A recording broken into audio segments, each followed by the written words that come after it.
the only 5 exercises you need to strengthen your glutes quickly after 50. Do them at home. Weak glutes kill. It may sound like an exaggeration, but it is not. A study published in the Journal of Orthopedic and Sports Physical Therapy demonstrated that weakness in the gluteus medius is directly associated with knee injuries, chronic lower back pain, and hip instability, conditions that accelerate the loss of mobility and independence after the age of 50. While everyone focuses on strengthening thighs and calves, the glutes are left behind, especially among men who have historically ignored this muscle by associating it only with aesthetics, primarily feminine.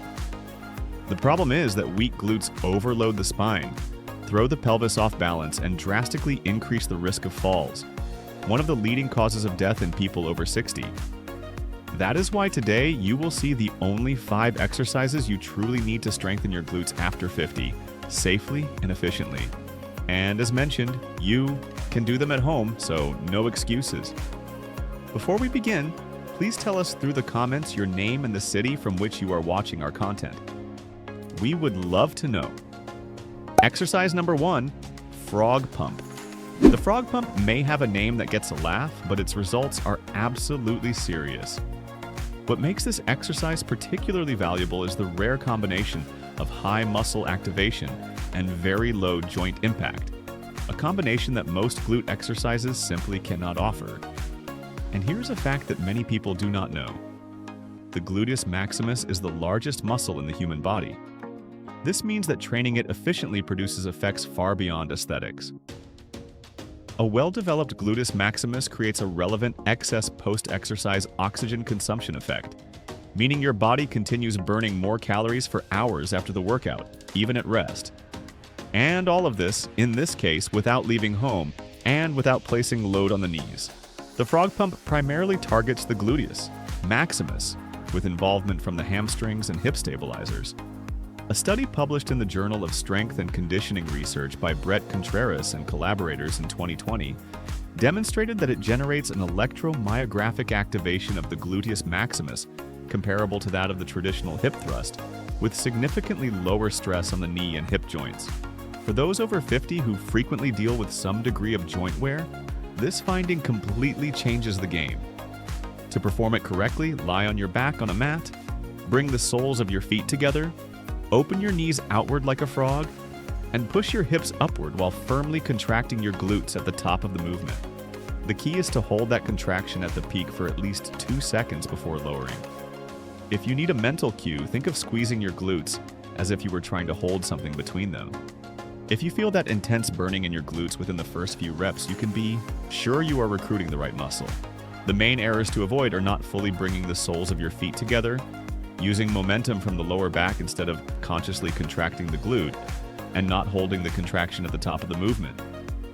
Many people perform the exercise too quickly and lose exactly what makes it so efficient: time under tension. Perform 3 sets of 15 to 20 repetitions with a 2-second pause at the top of each rep. The main contraindication is for those with intense pain in the hip or groin, who are advised to seek medical evaluation before starting. Exercise number 2, Sumo squat. The Sumo squat is one of the smartest variations you can include in your routine after 50. In this exercise, the feet are placed wider than shoulder width apart, and the toes point outward, between 45 and 60 degrees. This position is not just a matter of style, it completely changes the muscle recruitment pattern.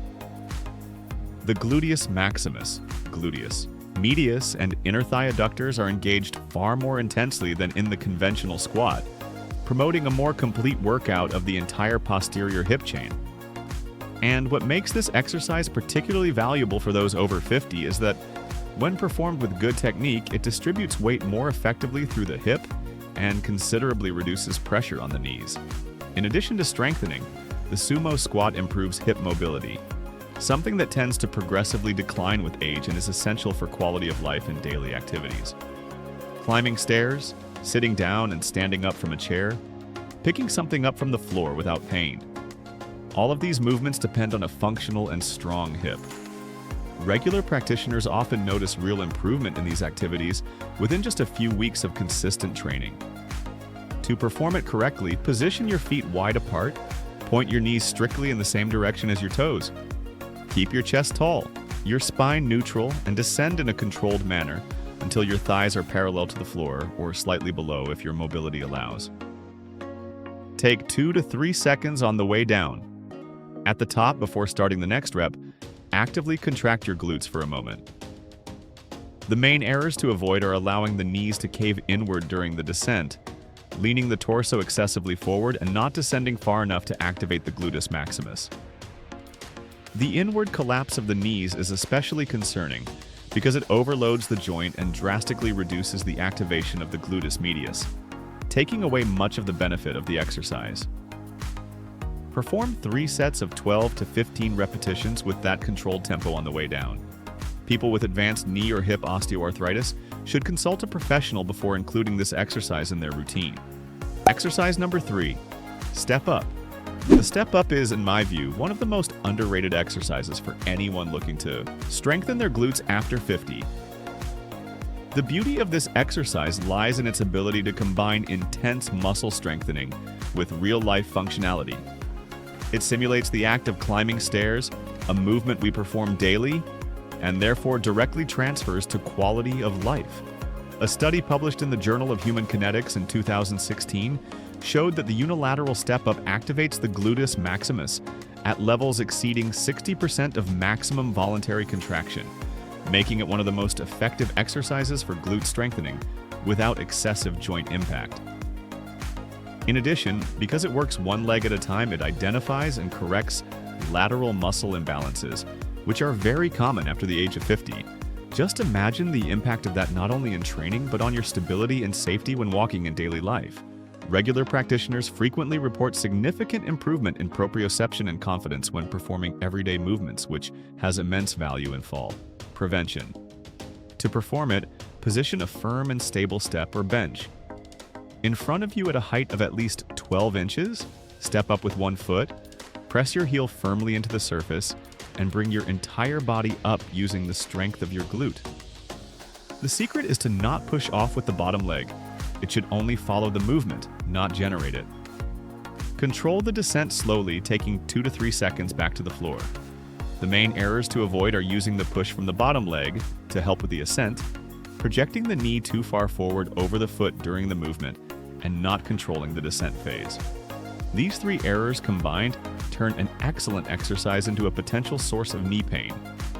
Perform 3 sets of 10 to 12 repetitions per leg. The main contraindication is for people with severe knee or ankle instability, who should seek a gradual progression under professional supervision before increasing the height of the step. Before we continue, do not forget to subscribe to the channel and activate the notification bell. Having constant access to science-based information is what will allow you to progress with long-term health in the world of exercise. Exercise number 4, elevated feet glute bridge. If you already perform the traditional glute bridge and feel the exercise no longer offers the same challenge as when you started, the elevated feet version will completely change your perspective. By placing your feet on a stable surface, such as a bench, a box, or a step, your hips must lower below the body line before rising. This creates a pre-tensioned stretch in the gluteus maximus, which greatly amplifies the muscular contraction at the top of the movement. In terms of recruitment, we are talking about a very significant difference compared to the version performed on the floor. What many people do not know is that the eccentric phase, meaning the lowering phase, is responsible for approximately 40 to 50% of an exercise's hypertrophy potential. Descending slowly, allowing the hips to fully lower before rising, is not just a safety precaution, it is a smart training strategy.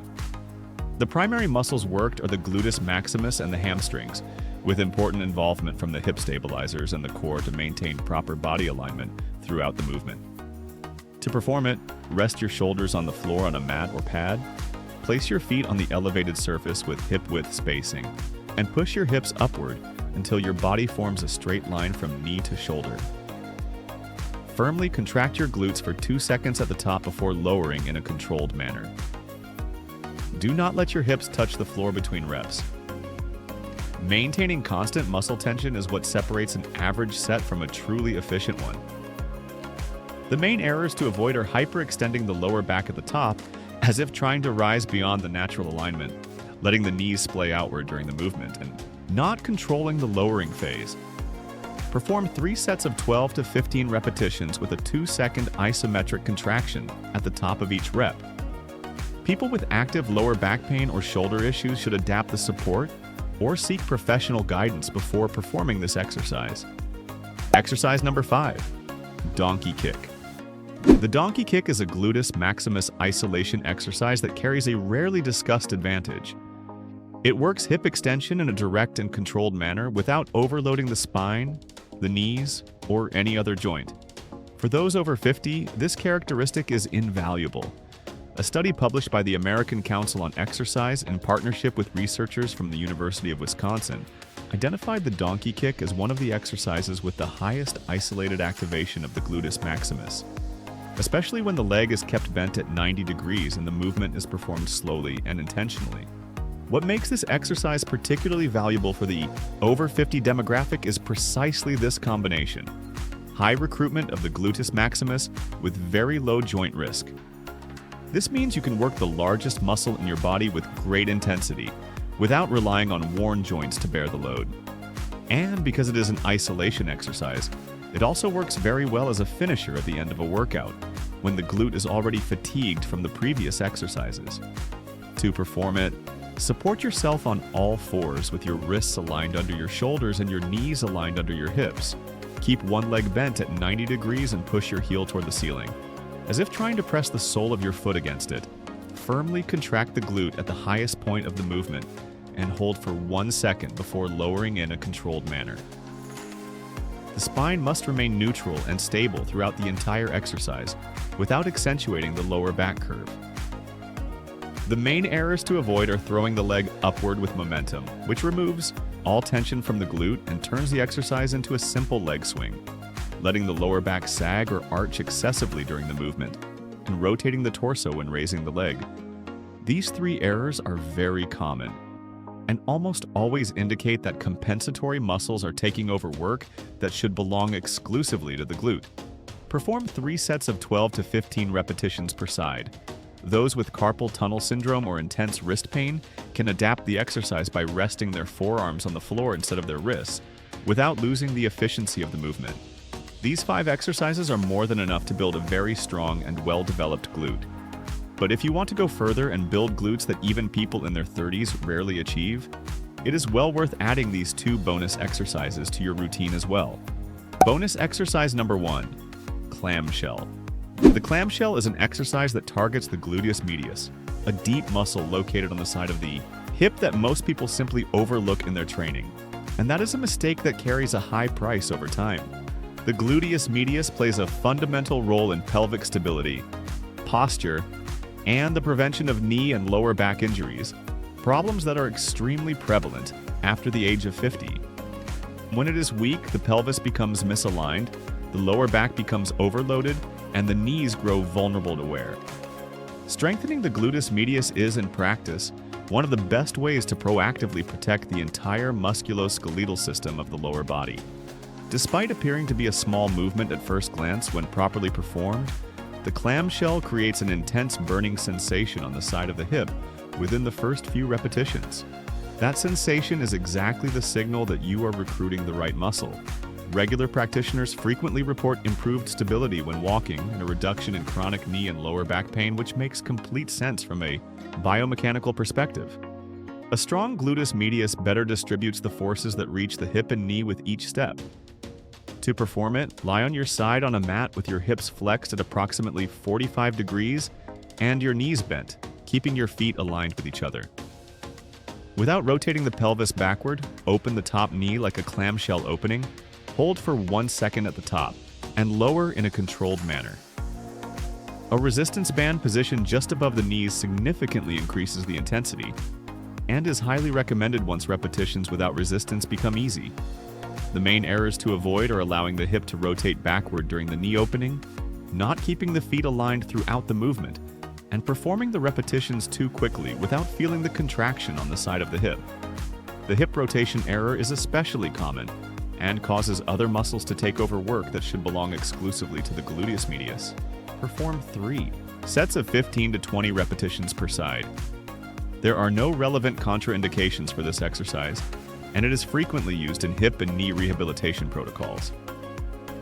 Bonus exercise number 2, seated band abduction. The seated band abduction is probably the most underrated exercise on this entire list.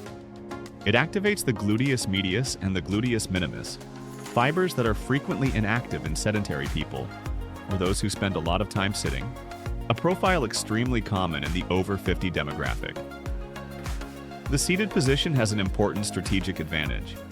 It reduces the involvement of other muscles, which isolates the work on the lateral hip far more efficiently. While standing abduction exercises allow compensatory muscles to steal part of the effort, in the seated position, this is much harder to happen. This also means the band needs to offer real resistance. A band with tension that is too low will generate little muscle recruitment and make the exercise nearly useless. Choose a tension that makes the last repetitions of each set require genuine effort without needing to lean your torso to complete them. To perform it, sit in a firm chair or on a bench with your spine erect. Position the resistance band just above your knees.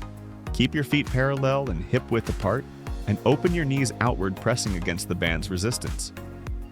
Hold for 1 to 2 seconds in the most open position before returning in a controlled manner. Focus on feeling the contraction on the side of the hip with each repetition. The main errors to avoid are leaning the torso forward during the knee opening, using a band with tension that is too low to create a real challenge, and not performing the conscious contraction at the peak of the movement. Perform 3 sets of 20 repetitions. As an isometric variation, open the knees as wide as possible, hold for 30 to 45 seconds per set, and rest for the same amount of time before the next set. There are no relevant contraindications, and this exercise is frequently recommended even in post-surgical hip rehabilitation programs. If you enjoyed this and want to discover the best isometric exercises to never lose leg strength, even after the age of 80, we have a video appearing on screen right now showing each one of them in detail. Make sure to check it out. Thank you for watching all the way through, and God bless you, my friend.